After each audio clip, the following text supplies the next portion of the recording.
It's me, Bree McGee. Welcome to my little corner of the world, the cosy home of wholesomeness, and I hope your day is going swimmingly. Today's Bree's Breeze will be all about a full day of rest, so let's get started. I recently spent a full day at hospital because I had to undergo a lot of different tests, and those days are so incredibly difficult. Firstly, it takes me 2 buses to get to the hospital and then later 2 buses back home again. But whilst I'm there, I then have to navigate the vast different directions and floors and corridors and different places you have to go. And it's so difficult because it's not exactly easy to find where you're going. They do have volunteers to help you, but quite often they don't really know where to send you either, in my experience. And that's fine because no one can know where everywhere is, can they? But no, I had to go to a certain floor, through a different department, and then down all these winding corridors. And my area was right at the end of one corridor and turned down this way. And it's just hard to find where you're going anyway, because it's a very, very big hospital where I have to go. And then once you've done all of that, you then have to endure all of these different types of tests and things like that, to then have to find your way all the way back out of the hospital and then navigate 2 buses home again. And that means afterwards I have to have a full day of rest, because that experience completely takes everything out of me. I have a lot of different health diagnoses and issues, a couple of which I've talked about on here. I have many more different ones I haven't talked about as well. And so that means when I have to go through an experience like that, I have to have a full day's rest afterwards. And I can confirm that in that day after, I can't move. I just can't move at all.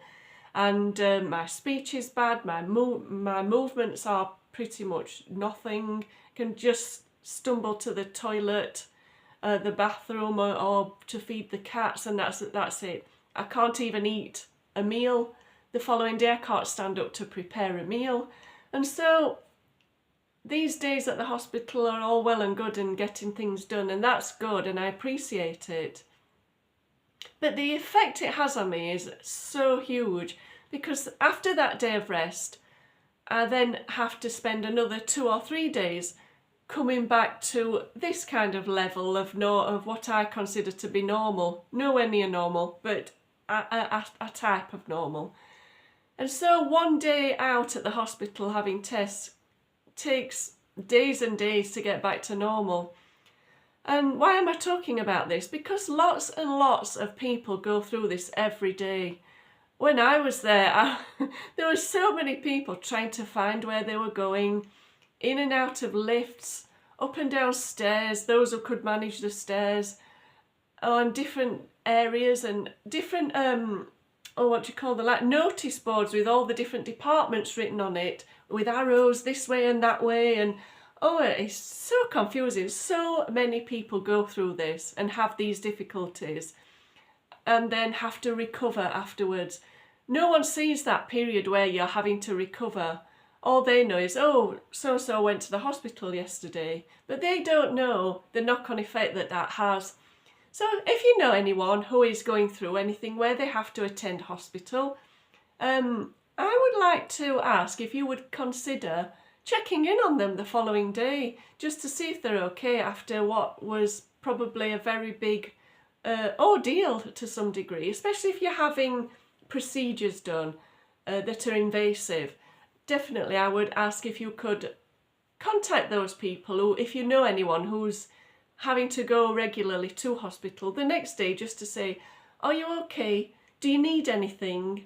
Can I collect anything and bring it round for you? You know, if someone is struggling the next day and they can't stand up to make a meal, you know, if you can call round with I don't know, a sandwich or something for them, that would be really nice to help them. I'm just considering other people who go through similar to what I go through, and the help that they could use, honestly, that they might not be all that confident about asking for. I know I'm not confident in asking for help, and so I tend to battle through by myself. But I just thought I'd put it out there that if you know anyone, please check in on them and see if they're okay. I hope they are. But no, it was a very arduous, long, oh, such a tiring day that I had at the hospital the other day. And I think I'm just about back to this level of normality now. So yes, that's all good and done and finished. And I don't think I'm due back there for a while. So I'm glad about that. And I got at the dentist my 6-month thing, so I don't have to go back there for 6 months. So no medical type things for me for a while. Yippee! Good, I'm glad. Because I really don't like them. And I'm glad when I don't have to go. So no, I just thought I would put that out there. I have empathy for anyone going through something similar. And I hope that you are all doing okay. Anyway, thank you so much for watching. Have a wonderful day. And from my corner of the world to yours, cheerio and mind how you go.